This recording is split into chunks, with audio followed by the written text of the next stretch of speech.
Hi friends, ఈ video అయితే క్లియర్గా చూడండి ఫ్రెండ్స్. 2 మినిట్స్ కంటే ఎక్కువ ఉండదు. ఎందుకంటే మా షాప్లో చిన్న దొంగతనం జరిగింది. దొంగతనం అనేది చిన్నదా పెద్దదైనా కూడా అది మనుషులు ఉండగా జరిగిందనమాట. సో అది ఏమి ఎత్తుకుపోయారో ఏంటో నేను వీడియో ఎండింగ్లో చెప్తాను ఫ్రెండ్స్, చూడండి క్లియర్గా. యాక్చువల్ అయితే ఫ్రెండ్స్ మాకంతా ఫాస్ట్ ఫుడ్ షాప్ ఉందన్నమాట. సో నియర్ టు 11:30 అవుతుంది అక్కడ. సో లాస్ట్ కస్టమర్ సార్ తినేసి వెళ్ళిపోయిన తర్వాత మా మాస్టర్స్ అందరూ క్లీన్ చేస్తున్నారు అనమాట. ఉన్న టేబుల్ కూడా లోపల వేసేసారు. సో అక్కడున్న కవర్ సంచిలోది ఉంది మాత్రం అది లోపల పెట్టలేదు ఫ్రెండ్స్. సో లాస్ట్ కదా క్లీన్ చేస్తాం, ఇంకెవ్వరు రారనుకుని వాళ్ళు అన్నీ క్లీన్ చేస్తున్నారనమాట. సో పక్కన బిర్యానీ సెంటర్ ఉంది ఫ్రెండ్స్. ఆ బిర్యానీ పాయింట్కి కస్టమర్స్ 12 అయినా 12:30 అయినా లాస్ట్కి వస్తూ ఉంటారనమాట. సో ఈ షాప్ మూసిన పక్కన అది క్లారిటీగా మా సీసీ కెమెరాలో కనిపిస్తలేదు.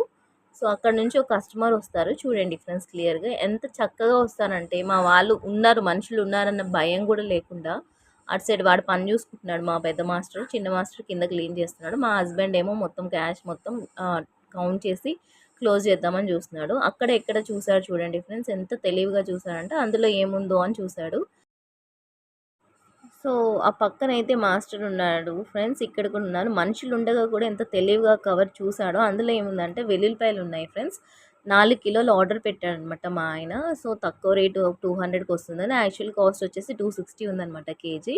సో 4 కేజెస్ ఆర్డర్ పెట్టారు. నియర్లీ 1000 రూపీస్ అయ్యిందనమాట. సో ఆ కాస్ట్ ఉండడం, వీళ్ళు మనుషులు ఉండాలన్న కూడా చూసి కూడా వాడు తెలివిగా తీసుకున్నాడంటే ఎంత గజ దొంగనో అర్థమవుతుంది. దొంగతనం అనేది చిన్నది పెద్దది అని కాదు ఫ్రెండ్స్. ఈ రోజుల్లో ఏంటంటే సీసీ ఉన్నా భయపడట్లేదు, మనుషులున్నా భయపడట్లేదు. సో సామాన్లు అనేవి ఏ ఉన్నా కూడా మనం ముందు జాగ్రత్తలో పెట్టుకోవాలి. ఆ తర్వాత దొంగ వెళ్ళిపోయిన తర్వాత మా ఆయన వాళ్ళందరూ సీసీలో వెతుకుతున్నారు. దానివల్ల లాభం కూడా ఏం లేదు. వాడు చుట్టుపక్కల కూడా కనిపించలేదు. ఇలా నష్టపోతున్నాం అనమాట మనం. సో చూసుకుని జాగ్రత్తగా ఏ వస్తువైనా జాగ్రత్త పెట్టండి ఫ్రెండ్స్.